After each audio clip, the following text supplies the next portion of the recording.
నమస్తే, welcome to ఈహా TV. గంటల తరబడి కూర్చుని చేసే పని వల్ల కూడా అలసిపోతాం. ఈ అలసటనే వైద్య పరిభాషలో కాగ్నిటివ్ ఫెటీగ్ అంటారు. ఇలాంటి అలసట ఉపయోగకరమైన పనుల కన్నా అంతగా ప్రయోజనం లేని సులభమైన పనులను ఎంచుకునేలా మన మెదడును ప్రభావితం చేస్తుంది అని తాజా అధ్యయనంలో వెల్లడైంది. దైనందిన నిర్ణయాలను నిష్ప్రయోజనమైన పనుల వైపు దారి మళ్లించే ఈ మానసిక అలసటను సుదీర్ఘమైన పనులు చేసేటప్పుడు విరామాలు తీసుకోవడం ద్వారా నివారించవచ్చు అని పరిశోధకులు చెబుతున్నారు. ఆఫీస్ నుంచో లేదా బయట పని పూర్తి చేసుకునో ఇంటికొచ్చాక అందరూ చేసేది కుర్చీలోనో మంచం మీదనో కాసేపు అలా నడుం వాల్చడం. అలాంటప్పుడు మరో ముఖ్యమైన పని చేయాలన్నా ఆలోచిస్తాం. కానీ ఫోన్లో ఏవైనా సరదా అంశాలు లేదా టీవీలో ఏదైనా ప్రోగ్రామో చూడడం మాత్రం మనకు కష్టంగా అనిపించదు. జర్నల్ ఆఫ్ న్యూరో సైన్స్లో తాజాగా అధ్యయన వివరాలను బట్టి తక్కువ ప్రయోజనాలను అందిస్తున్నవే అయినప్పటికీ మనం ఇలా సులభమైన పనులనే ఎంచుకోవడానికి ప్రధాన కారణం మానసిక అలసట. కష్టమైన పని, తేలికైన పని, జట్లలోని వారిని వాళ్ల పని అనంతరం ఎంపిక చేసుకోవడానికి మళ్ళీ రెండు రకాల పనులిచ్చారు. ఒకటి, తక్కువ డబ్బొచ్చే సులభమైన పని.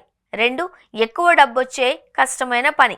మానసికంగా అలసిపోయిన వారు తక్కువ డబ్బొచ్చే సులభమైన పనిని ఎంచుకున్నారు. మానసికంగా అలసిపోని వారు ఎక్కువ డబ్బొచ్చే కష్టమైన పనిని ఎంపిక చేసుకున్నారు. ప్రతి ఒక్కరికి పని చేయడానికి వేర్వేరు సామర్థ్యాలు ఉంటాయి. ఒకరికి సులభంగా ఉండేది మరొకరికి కష్టంగా అనిపించవచ్చు. అయినప్పటికీ ఎవరికి వారు మానసిక అలసట తరువాత తమకు సులభంగా ఉండే పనులను మాత్రమే ఎంచుకుంటారు అని ఈ అధ్యయనంలో ప్రధాన పరిశోధకుడు జాన్స్ హాప్కిన్స్ స్కూల్ ఆఫ్ మెడిసిన్కు చెందిన విక్రమ్ చిబ్ అంటున్నారు. మానసిక అలసట మన దైనందిన నిర్ణయాలను ఎలా ప్రభావితం చేస్తుందో అన్వేషించడానికి ఈ అధ్యయనం ఒక నమూనాను రూపొందించింది. అధ్యయనం కోసం పరిశోధకులు ఆరోగ్యవంతులైన కొందరిని ఎంపిక చేసి వారిని నిరంతర జ్ఞాపక శక్తి అవసరమైన పనిలో నియమించారు. ఒక స్క్రీన్ పైన ఒకటి తర్వాత ఒకటిగా మెరుస్తున్న వేర్వేరు అక్షరాలపై దృష్టి పెట్టమని కోరారు. ఆ పనిని పరిశోధకులు తేలికైన పని, కష్టమైన పని అని విభజించారు. తేలికైన పనిలో భాగంగా స్క్రీన్ పైన మారుతున్న అక్షరాలలో అప్పటికి కనిపిస్తున్న అక్షరం ఆ ముందు వచ్చి వెళ్లిన అక్షరంతో సరిపోలి ఉందో లేదో గుర్తుంచుకోవాలి. ఇక కష్టమైన పనిలో అప్పటికి వారు చూస్తున్న అక్షరం ఆ ముందు చూసిన 2 నుండి 6 అక్షరాల మధ్య స్క్రీన్ పైకి వచ్చి వెళ్లిన అక్షరాలతో సరిపోలి ఉందో లేదో గుర్తుంచుకోవాలి.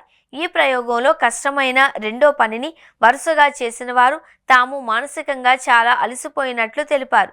తేలికైన పని చేసిన వారిలో అలసట కనిపించలేదు.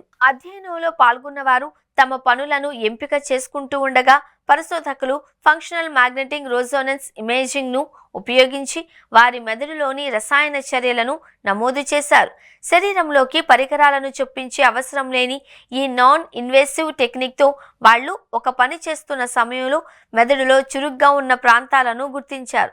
మానసికంగా అలసిపోయిన వారిలో నుదిటి వెనుక ఉండే డోర్సోలేటరల్ ప్రీఫ్రంటల్ క్యారెక్టర్స్ ఏరియా క్రియాశీలకం అవడాన్ని పరిశోధకులు కనుగొన్నారు. అలాగే మానసిక అలసట తరువాత పనులను, ఎంపికలను నిర్ణయించుకున్నప్పుడు మెదడులోని రైట్ యాంటీరియల్ ఇన్సులా అనే ప్రదేశం క్రియాత్మకమై కనిపించింది. ఈ ప్రదేశం ఒక పనిని అది ప్రతిఫలానికి తగిన పనేనా అనే దాన్ని నిర్ణయిస్తుంది. ఈ అధ్యయనంలో పాల్గొన్న వారు ఒకదాని తరువాత ఒకటి కష్టతరమైన పనులను చేస్తున్నప్పుడు తాము అలసిపోయినట్లు చెప్పినప్పటికీ వారి పనితీరు సామర్థ్యం కొంచెమైనా తగ్గలేదు. అంటే మానసిక అలసట అనేది పని అనంతరం విశ్రాంతినిచ్చే పనులను ఎంపిక చేసుకుంటున్నదే కానీ అలసట కలిగిస్తున్న పనిని ఒళ్ళు దాచుకోకుండా చేయడానికి మాత్రం అడ్డుపడడం లేదు అన్నమాట. మన దైనందిన నిర్ణయాలను ప్రభావితం చేసే ఈ మానసిక అలసటను నివారించేందుకు ఒకే ఒక్క మార్గం కూర్చుని చేసే సుదీర్ఘమైన పనుల్లో తరచూ విరామాలు తీసుకుంటూ ఉండడమే అంటున్నారు డాక్టర్ చిబ్. అనేక నాడీ సంబంధిత మానసిక పరిస్థితులలో మానసిక అలసట అనేది ఒక సాధారణ లక్షణమని పరిశోధకులు చెబుతున్నారు.